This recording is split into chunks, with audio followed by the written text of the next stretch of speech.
దైవ సేవకుడు సోమన్ రాజు గారు కూడా చక్కగా వారు మనకి వివరించడము జరిగింది.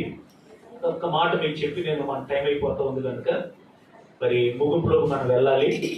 లూకా సువార్తలో 2వ అధ్యాయము 36వ వచనంలో ఒక స్త్రీ మనకు కనబడుతూ ఉన్నారు. ఆ తల్లి ఎవరు అని ఆలోచన చేయగలిగితే ఆషేరు గోత్రికురాలును పెనుయేలు కుమార్తెనైన అన్న అను ఒక ప్రవక్తిని ఉండేను.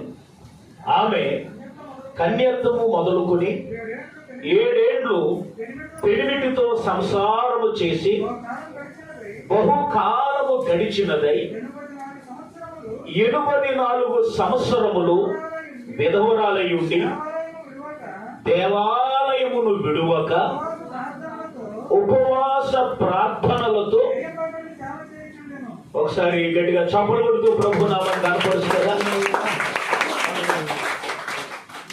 ఇక్కడ ఒక స్త్రీ మనకు కనబడుతూ ఉంది. బహు జాగ్రత్తగా వినాలి. ముగింపులోకి వస్తున్నా. ఈమె ఒక ప్రవక్తినిగా మనకి కనబడుతూ ఉంది.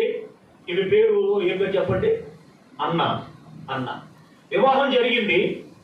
వివాహం జరిగిన తర్వాత 7 సంవత్సరాలు అంటే భర్తతో కాపురం చేసేది. భర్త చనిపోయాడు.